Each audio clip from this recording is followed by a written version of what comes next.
Hello everyone, and welcome to my talk on the pathway of molecular methods from research to routine use. My name is Kristian Meissner, and I'd like to thank the organizers for inviting me to give this keynote. I want to illustrate the common problems that novel methods face when striving for routine uptake in any setting. And I want to do this via an example from a project that I coordinated last year called Bonus FUMARI. In it, we looked at Baltic monitoring and on ways to improve it. We identified a number of gaps with the current monitoring and also identified some methods, novel methods that not yet in use that could be used to patch these gaps. But we ran into a set of conditions or problems that were common for all these novel methods and that were hindering their uptake into routine use. And these methods all were already established quite long ago. So these were not new methods, but rather some that already are well used in research. But what was the problem with these methods? Well, the pathway for any novel method acceptance looks like this. There has to be the invention that the method really is better than the one that is already currently in use, or at least par in the performance. Also, we need a lot of research and critical mass to show that the method works. So before any method can strive to be routinely applied in biomonitoring for legislative purposes, it has to have a lot of research to back it up. There needs to be critical mass of research showing that this really works. But that is not enough in itself. It also needs a pilot, a validation study to show that the method is reliable. And optimally, this is already done in cooperation with officials that the pilot will take into consideration the demands that officials have for the method to be good or safe. But then comes a critical step, and I argue that this is one where most of the methods fail. Even though many of the methods have shown validation studies and have cooperated with officials, they fail to then move quickly to method documentation in an international context. And this is a vital step, I will argue, during this talk, because standardization will create safety. Once this hurdle has been taken, there is really very little objection on a regional or international implementation level, because once the guidance for how this method is used is standardized, it shows that it is of enough maturity that it really can be taken up. But this will need some further cooperation between officials on an international scale, and in many cases also a joint roadmap on how to proceed with the uptake. So what is especially important to regulators and officials? It is that the method is safe to use. And by that I mean it has to be comparable to earlier methods, it has to be reliable, it has to be replicable. A best case would be that it's already approved by another regulator in another country, but it needs to be also well documented and of course in line with legislation. And a bonus would be that it's faster in producing results, or that it is cost effective in doing so, perhaps even cheaper than the previous methods.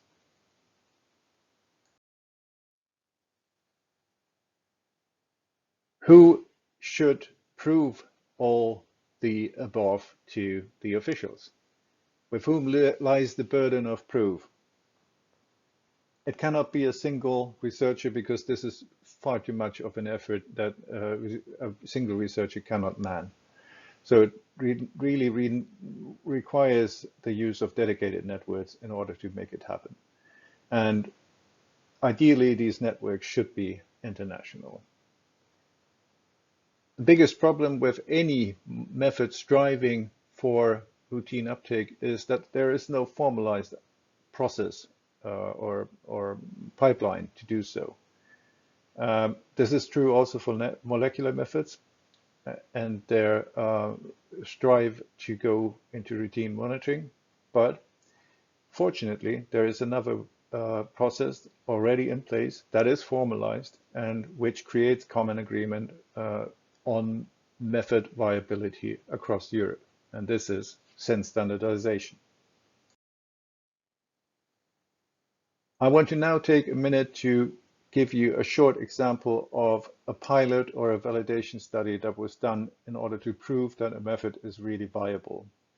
And this is the case of metabarcoding for the identification of macroinvertebrate taxa in the framework of the Water Framework Directive. We first started with a small pilot study in which we showed that for a very limited site number, you could substitute traditional keying with genetic metabarcoding. And the DNA data performed almost equal or slightly more conservative than morphological abundance data, which makes it really easy to use as such.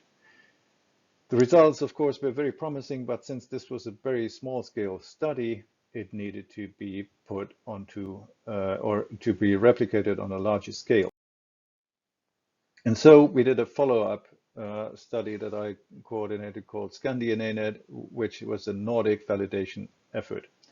In it, we took some 300 samples from rivers and lakes, which were keyed both morphologically and then metabarcoding, and we got very promising results again. Also, we did a questionnaire to experts and stakeholders to assess the sentiments of managers across the Nordic countries. If we have a look at the results, they are really nice. We have a good relationship between taxonomically identified and molecularly identified taxa. So these results look very promising again and are pointing towards the same fact that we already had discovered in our small-scale studies on a much larger geographical scale. But also we have some problems here with some of the samples, obviously, and we have investigated the problems, and it seems that there have been breaches in the protocols that were used during the study. So clearly, a need for more standardized methods here is needed in the future. When we take a look at the results from the questionnaires to stakeholders, we find that the Nordic experts were largely thinking that the future lies with the application of genetic methods, and that this uptake of the methods will be happening sometime in the next 5 to 10 years. But then when we asked them what they identified as the most common roadblocks for implementation, what they then said was that it was the lack of standardized methods and the lack of comparability. So, which is to say that the methods are not quite safe yet. This was 2018, so 3 years ago, and we have moved forward since then. So why is research and validation as such not enough for routine use?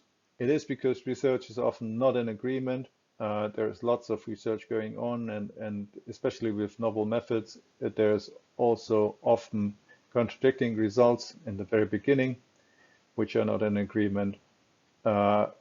Most of the studies are done on a small scale, which is of course very natural because the researchers don't have the resources to commit to really large scale studies in most of the cases. And then the field is constantly evolving. Also, research and often university researchers lack continuity in their efforts on particular subjects, and at least they lack the validation and mandate to do something for routine use. So how then, when we have all these successful validation studies, do we go and proceed to routine use?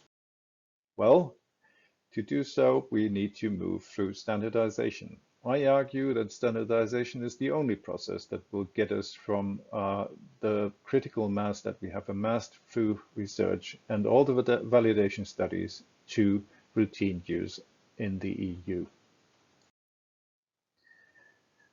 So, as a researcher, you might still be hesitant to think and trust me on my word here. Why should we care? Because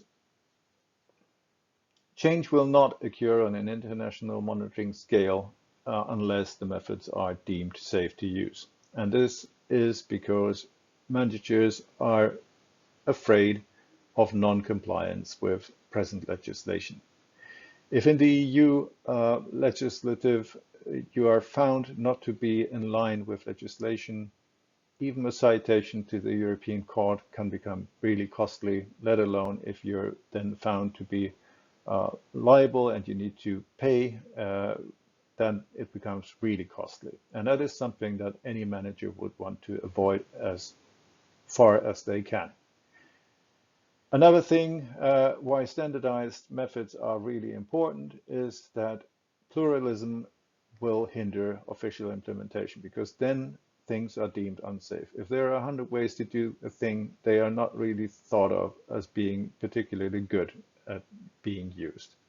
We have examples from the Water Framework Directive. Sebastian Berg published a really good paper on 300 different indices that are used for establishing good status in the EU, and anything that leads to such a large amount of pluralism will be deemed ineffective and slow and costly. The benefits of international standards are that the subject already will have reached sufficient critical mass and maturity of importance. Also, standardization is formalized, but it's transparent, and even a single individual, a private citizen, can participate in the process. Once a standard is published, it is an international consensus agreement.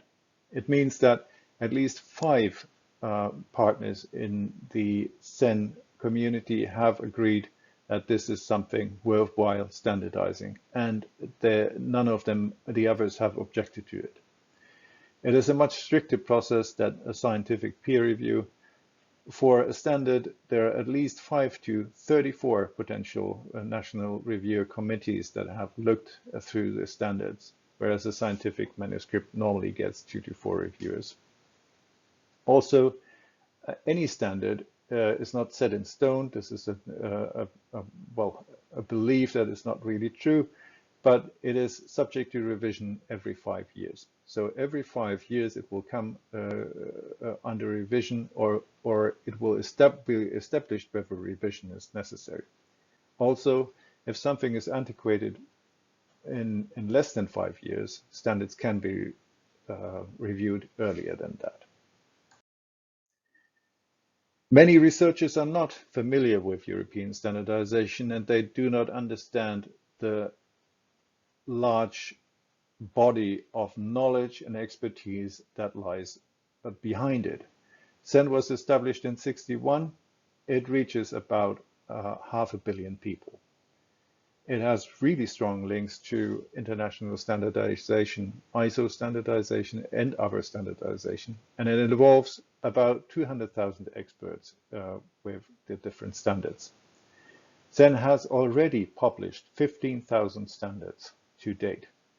It works in a strictly hierarchical way with technical committees, subcommittees, and working groups. And there is one working group there is a technical committee on water quality that has 6 working groups and which has already published 100 standards. The standardization process is fairly simple. There is a proposal and it will be approved for a proposal, then it will move forward to a drafting and commenting stage, after which is the consultation and voting stage. Then it will be put to formal vote, and then it will be publicized. And this is normally done in a maximum of 52 weeks once the process is initiated. The only problem is there are no method standards for DNA or eDNA yet. And this is a big problem. So here we need to improve on the method standards and try to get more standards in the future on the way. Because without having the standards, I put to you that the methods will not be used in routine use very quickly. We have now a dedicated first working group under TC 230 on water quality, which is looking at DNA and eDNA methods. And I'm chairing this group. And in this group, we have worked since 2019 on some proposals. And the proposals that is moved the furthest is water sampling for capture of environmental DNA in aquatic environments. And this process will start in very soon. We have already had a first inquiry, but now it will go to voting very soon. And then we are hopeful that within this year, the standard will then be approved on a European level. We're also hopeful that other standards will follow, standards on sediment sampling of environmental eDNA. But I want to also stress the importance of having molecular data management standards that define the minimum data and metadata standards to be able to establish backward comparability with present methods and establish and assure the interoperability between different methods in the future. So in summary, I hope you take home from this proposal that standards are something that provides trust in the quality of results. It will help you to believe that the results are valid even if they originate from a different provider. It will help to minimize the procedural error and reduce the total error with results. And it will facilitate the interpretation of results produced through methods that are standardized. It will also be the means for safe uptake of molecular methods for decision makers.